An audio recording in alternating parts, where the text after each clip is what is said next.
बँकेचं जे 3 वेळा जे उद्घाटन झालं असं आपण कसं काय म्हणता, या संदर्भात आपण काय सांगा? सर्वप्रथम आपला सर्वांना नमस्कार. शिक्षक बँकेचं 3 वेळा उद्घाटन म्हणजे सुरुवातीला नवीन इमारतीतील लिफ्टचं उद्घाटन त्यांच्याच 2 संचालकांच्या हस्ते झालं.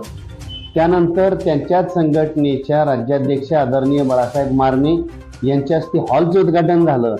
आणि काल दिनांक 22 रोजी राज्याचे नामदार आदरणीय हसन मुश्रीफ साहेब यांच्या शुभ हस्ते नवीन इमारतीचं उद्घाटन झालं. मग आता आणि ही उद्घाटनं, लिफ्टचं उद्घाटन झालेलं, हॉलचं उद्घाटन झालेलं, हे यांच्याच कार्यकर्त्यांनी मीडियाच्या माध्यमातून फ्लॅश केलेलं आहे. आणि काल पुन्हा नव्यानं हे उद्घाटन झालेलं आहे. मग आता हे उद्घाटन एकदा म्हणायचं का 3 वेळा म्हणायचं? आपण 3 वेळाच ना. तुमचं नवीन इमारतीचं विरोध आहे का सर? नवीन इमारतीला आमचा विरोध असण्याची काही कारणच नाही. कारण उलट बँकेची असेट म्हणजे स्थावर मालमत्ता असणं ही कोणत्याही सहकारी संस्थेसाठी जमेची बाजू असते. पण कधी जर आपण एखाद्या इमारतीत दुसऱ्याकडे भाड्यानं जर आपला कारभार हाकत असू, तर भाड्याऐवजी जर ती स्वतःची इमारत होत असेल तर नक्कीच आम्ही त्याचं स्वागत करू. परंतु आता सत्ताधाऱ्यांनी नुकतीच हुतात्मा अण्णासाहेब पत्राळे मार्ग सांगली या ठिकाणी आहे, त्या ठिकाणी जी जुनी 1990 साली बांधलेली मोठी इमारत आहे, जिथं प्रधान कार्यालयाचा कारभार गेले 34 वर्ष झाला हाकला जात होता. आणि मग या कार्यालयाऐवजी वानलेसवाडी मिरज या ठिकाणी सध्याच्या सत्ताधारी संचालक मंडळानं, विशेषतः चेअरमननी त्यांच्या हट्टासाठी, त्यांच्या 5-10% पाठीराख्यांसाठी सामान्य सभासदांच्या हक्काच्या मिळणाऱ्या डिव्हिडंडला कात्री लावून या ठिकाणी जागा खरेदी केली.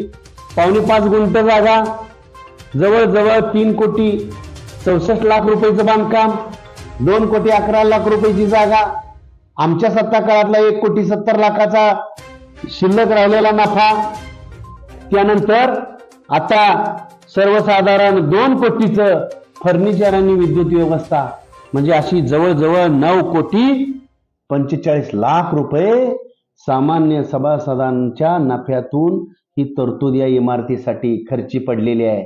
आमचा इमारतीला विरोध असण्याचं कारण नाही, कारण जुनी इमारत आहे ती काय भाड्यानं नाही ना, ती आपली स्वतःचीच आहे. आणि कारण काय पुढे करतायत? पूरपट्टा, पार्किंग. अरे मग मला त्यांना सवाल करायचा आहे, अख्खी गणपती बाजारपेठ आहे तिकडं, भावी नाट्यगृह आहे, दीनानाथ मंगेशकर नाट्यगृह आहे, पेट्रोल पंप आहेत, बऱ्याच शासकीय निमशासकीय बँका आहेत, बुरुड गल्ली आहे. म्हणजे अजून म्हणजे एवढ्या सगळ्यांना जर पूरपट्ट्याचा त्रास नाही, मग मध्यवर्ती त्यांच्यापेक्षा अलीकडे असणाऱ्या इमारतीला पूरपट्ट्याचा धोका कसा काय होतो? तर कारण सांगायचं येत आणि याच्यामध्ये मलिदा लाटण्यासाठी हा केलेला हा सगळा उद्योग आहे. एका संचालकाने आपल्यावर काही आरोप केलेले आहेत, तर त्या संदर्भात आपण काय सांगा? काय आरोप केलेत? शिक्षकांना फसवणे असेल, बँकेच्या पैशातून प्लॉट खरेदीचा विषय असेल, किंवा त्यांनी जातीवादासंदर्भात सुद्धा काही आरोप केलेले आहेत. आता त्या संचालकांना म्हणजे जे झिरो चेअरमन म्हणून स्वतः वावरतात, मिरवतात, आणि मला वाटतं विद्यमान चेअरमन यांनीच त्यांना ती जबाबदारी सोपवलेली असावी, किंबहुना माझ्यावरती टीका करून कदाचित यांना चेअरमन पद पदरात पाडून घ्यायचं असेल, काय हरकत नाही. त्याला माझ्या तसा जर त्यांचा उद्देश असेल तर नक्कीच माझ्या शुभेच्छा राहतील. त्यांचे जे आरोप आहेत की शिक्षकांना फसवणं, मग कोणत्या शिक्षकाला मी फसवलं आजपर्यंत? एक शिक्षक तालुक्यातला नव्हे जिल्ह्यातला असेल, आणि जर त्यांनी सिद्ध करून दाखवलं तर मी या माझ्या शिक्षक पदाच्या नोकरीचा राजीनामा देईन. आणि त्यांनीही ते धारिष्ट्य दाखवावं. जर सिद्ध नाही झालं तर राजीनामा द्यायचं असेल हिंमत तर त्यांना माझं खुलं आव्हान आहे. नंबर 2चा तुम्ही म्हणाला की प्लॉट प्लॉट प्लॉट, यापूर्वीही सध्याच्या विद्यमान चेअरमननी म्हणे शिक्षक बँकेला चेअरमन झाले, एकदा सोडून 2 वेळा झाले, माया कमवली आणि त्यातून सांगोल्यात काहीतरी मोठं प्लॉटिंग केलं. या चेअरमनना सुद्धा मी त्याच वेळेस खुलं आव्हान दिलं. आज तारीख आहे 23 जुलै 2025. आज अखेर 1 गुंठा जर जमीन माझ्या नावावरती असेल, त्यांनी म्हणतात त्या ठिकाणी, तर माझा बाप दुसरा असेल, आणि जर नाही सिद्ध केलं तर कोणाचा? हा साधा प्रश्न आहे. उगाच बिनबुडाचे आरोप करायचे आणि ते म्हणतात ना, कुठंतरी दुसऱ्याच्या घरात म्हातारे मेल्यानंतर आपण मिशा बोडायच्या, असा हा प्रकार हे झिरो चेअरमन आणि विद्यमान चेअरमन यांचा सुरू आहे. याच्यामध्ये काही तथ्य नाही. एक शिक्षक कुठला फसवलेला नाही. 1 गुंठा जमीन जागा माझ्या कुठल्याही नावावरती नाही. बिनबुडाचे आरोप करायचे, दुसऱ्याची बदनामी करायची आणि दुसऱ्याची बदनामी करून फक्त स्वतःला प्रसिद्धी मिळवायची आणि केलेला 2 नंबरचा जो काय बँक मधनं लाटलेला जो मलिदा आहे सामान्य सभासदांचा, तो लाटण्यासाठी हा केलेला स्टंटबाजी आहे. केवळ सवंग लोकप्रियतेसाठी त्यांचा हा सगळा खटाटोप आहे. आणि जातीयवादाचं म्हणताय तर मला त्यांना सांगायचं आहे, बाळानो, आपण शिक्षक आहोत, सर्व धर्म समभाव शिकवतो, समानता मूल्य शिकवतो. तुम्ही सुद्धा शिक्षक आहात, याचं भान जरा ठेवा, मेंदू जागेवरती ठेवा.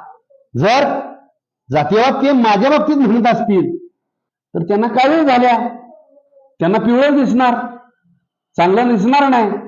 आणि जर त्यांच्या म्हणण्याप्रमाणे असतं तर मला सांगायचं आहे, मी ज्या शिक्षक समिती चांद्यापासून बांद्यापर्यंत विस्तारलेल्या शिक्षक संघटनेत काम करतो, मी जवळजवळ आज 25 वर्ष झालं सेवेत आहे.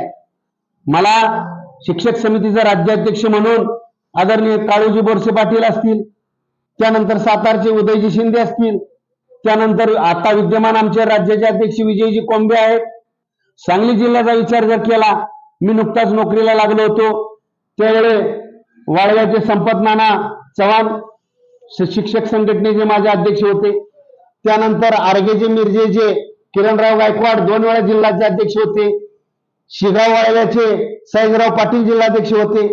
कुंडलचे बाबा लाड अध्यक्ष होते. आणि आत्ताच आमच्या वाळवा तालुक्यातलेच माणिकराव पाटील माझ्या शिक्षक समितीचे जिल्ह्याचे अध्यक्ष आहेत.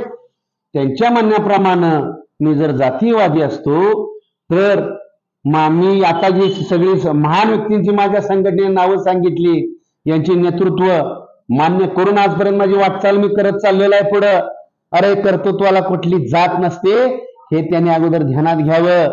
आपला तो बाब्यान, दुसऱ्याचं ते कार्ट, ही जी काही त्यांची जी पद्धत आहे, संकुचित विचाराची पद्धत आहे, शिक्षक म्हणून सुद्धा यांना सांगायला, म्हणजे मला त्यांच्याबद्दल सांगायला लाज वाटते.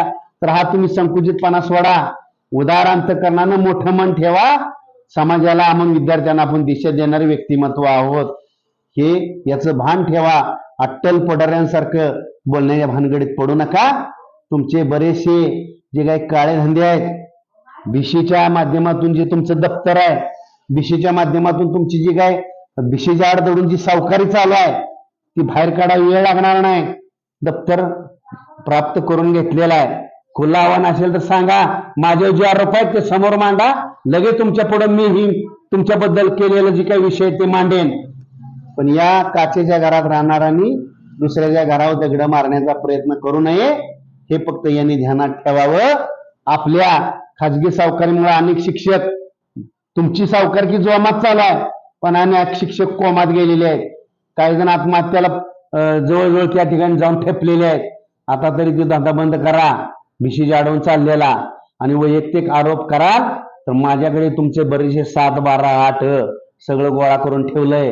आणि माझ्यावर जे आरोप केले ते सिद्ध करण्याची धमक हिंमत ठेवा आणि बोलवा. कोणत्याही ठिकाणी, कधीही आणि कुठेही यायला मी तयार आहे.